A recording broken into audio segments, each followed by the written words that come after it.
All right, guys, welcome back for another discussion about ferrules. Please excuse the fan I've got going. It's August in North Alabama, and it is hot. It's actually about 12:45 in the afternoon on a Saturday, and it is hot. So I got the fan going, but let's get to it. Last week, I uploaded a video talking about the 1/0 and 2/0 ferrules, and that is a little controversial about those sizes because the oversized 0 gauge or 1/0 is quite a bit larger for car audio, and so it requires you to jump up a ferrule size, and then you have an issue with crimping that barrel down enough to get it in the amplifier. So here's the good news. Today we're talking about 4 gauge. These are 4s, these are 4s, and 8 gauge here and here. Even though the car audio wire, this is, you're looking, yeah, everything up here currently, except for these, this is kicker over here, but this is all sky high right here. And but they fit the standard sizes. Even though they're oversized a little bit, they're not as oversized as the 1/0. So a standard 4 gauge wire ferrule will fit on a 4 gauge car audio. Again, what I'm holding in my hand is sky high. Everybody knows that sky high is oversized. They're not the only ones though. A whole bunch of them are. But you don't have to get crazy with going up a size. Like if you got a 4 gauge, you know, you don't need to get a 2 gauge ferrule. And actually they fit really, really well. These are snug on here for the insulated part. These are called insulated ferrules, by the way. And we do keep some of the, we don't use them much anymore, but the sky high 4 gauge, they are the same size for this this barrel part here. But these are uninsulated ferrules. If you ever get to shopping for ferrules and you see the term insulated and uninsulated, it's talking about this plastic part right here, whether it's got that or not. But they fit very well. They go right over that. They fill that barrel up really nice. See how full? There's even a little bit of extra room in there. But they always fit. So over here to my right, talking about 4 and 8. Here's a kicker 8 gauge OFC. This is the VK8. It fits the same as the sky high. Here's a kicker CK8, just a different series, and a kicker CK4. What else do I have? We have even more than what I'll be showing you today. Here's a roll of install gear, OFC 4 gauge. It fits the same. On the test bench over here, got some 4s and 8s over here that I use on the test bench all the time. This is one of my wires. This is a sky high 8. The 4s, this is a Mesa 4 that I use for the ground. And look, here's the cool thing too. When I talk about these things being repeatable, I have hooked up many amplifiers on this positive and negative. I gotta be careful not to let these two touch. They're actually live right now. But I have hooked up many amplifiers on these, and you can see I just keep crimping down on them and they work great. So if I had just bare wire I was taking in and out of those amplifiers all the time, I'd probably have to trim back my wire every so often, and that wire would get shorter and shorter and shorter. But I have hooked up an enormous amount of amplifiers on these 2 wires. I don't have to worry about little strands, you know, going haywire on me.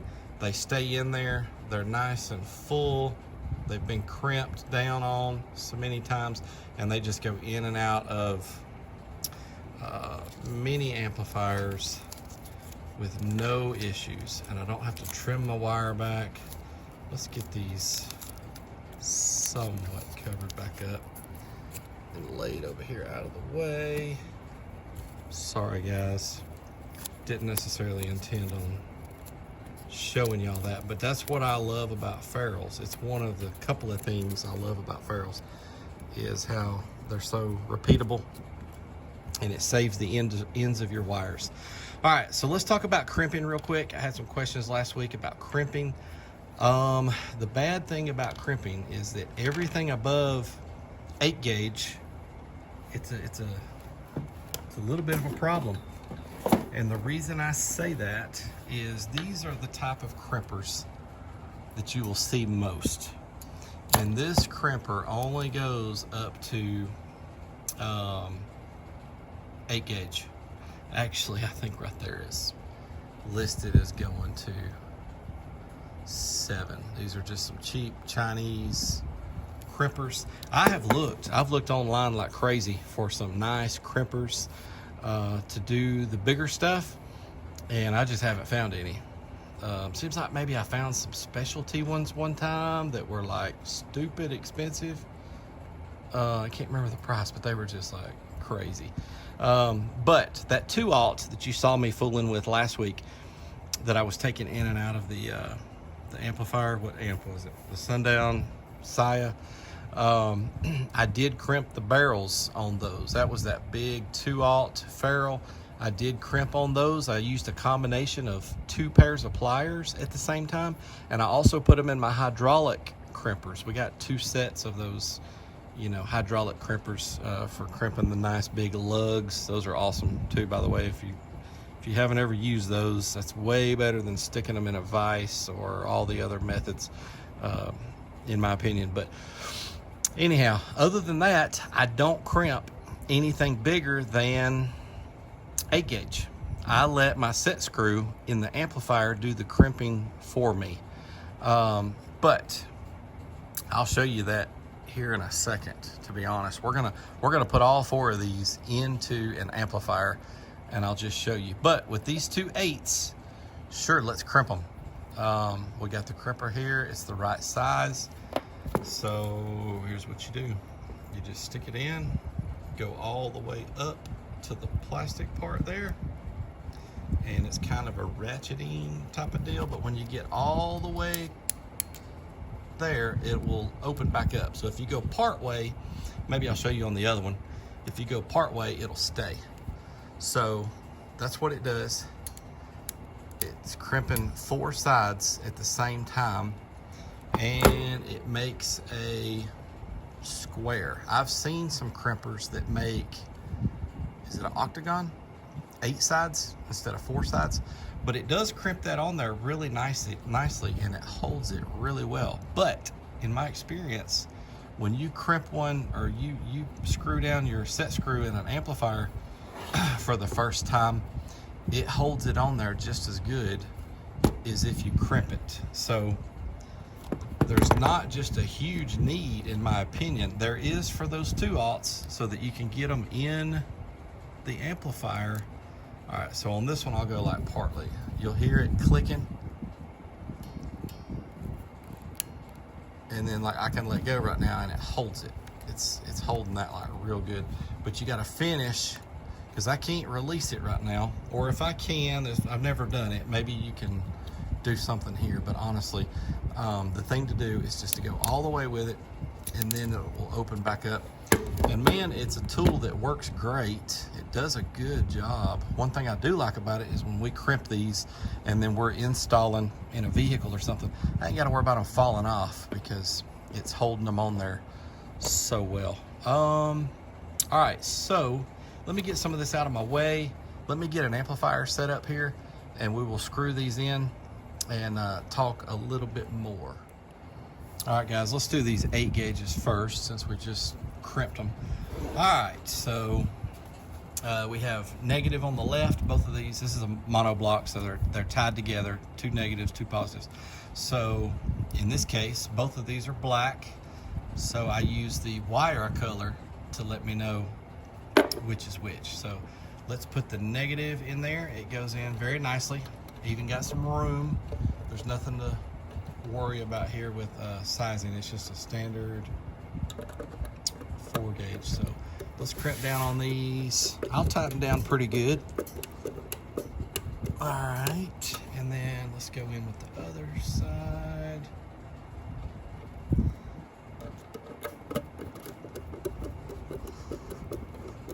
Got my hands in the way, don't I? All right, and then that is a really nice, clean connection. They look nice, they hold really well. You ain't got all those goofy little strands of wires poking out and trying to go over to the next terminal. That could be a bit of a safety issue. But those things are in there very firmly, and it looks good. All right, let's spin this around. Might need to readjust here. Hang on for me just a second. But then I want to take these out and show you guys what they look like when you take them back out. All right, guys, here we go. So these are the 4s, Sky High 4. If anybody was wondering, they're both the same. So these are not crimped. They're just slid on there. Now they are holding pretty tight because it's a nice snug fit, so they don't even come close to trying to fall off. But so we have, let's do the ground first. Over here on the right, stick it in. We're gonna let the set screw crimp this thing for us. Now keep in mind, the 2 you just saw from the test bench over here, same way. I never crimped those, and we used them many times, and those ferrules are still going strong. I did the same thing with them as what I'm doing here right now. So let's go in with our positive.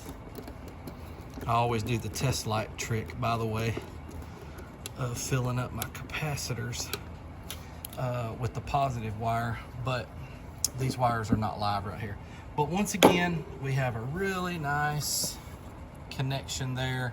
See, this time the wire color is the same, so I'm using the ferrule colors to let me know which is which. But you can do however you want to when it comes to that. You can put heat shrink over top of these and let that be your colors, or whatever you choose to do. I'm gonna be honest with you, we do it both ways. We do it 2 or 3 different ways here at the house with our stuff. But we do always have it pretty clearly designated which one's positive, which one's negative. All right, let's go ahead and take these back out, show you what they look like. I don't have a crimper for 4 gauge. I don't have a crimper for anything 4 or bigger, unless you wanted to talk about using the hydraulic crimper or whatever. But see how it did that, which that was rounded to start with.